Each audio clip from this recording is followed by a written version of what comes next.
Hey guys, this is JR here. Today I'll give you guys an unboxing of a $10 iPhone 7 Plus/8 Plus silicone case, and to see if it can match up to the official Apple's $50 silicone case.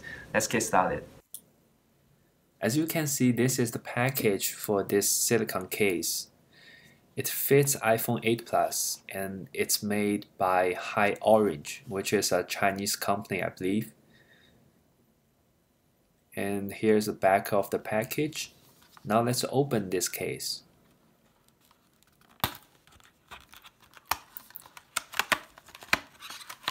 So this case is made by True Silicone.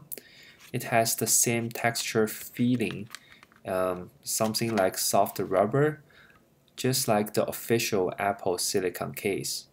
Inside has soft material to protect the back of your phone with an orange logo.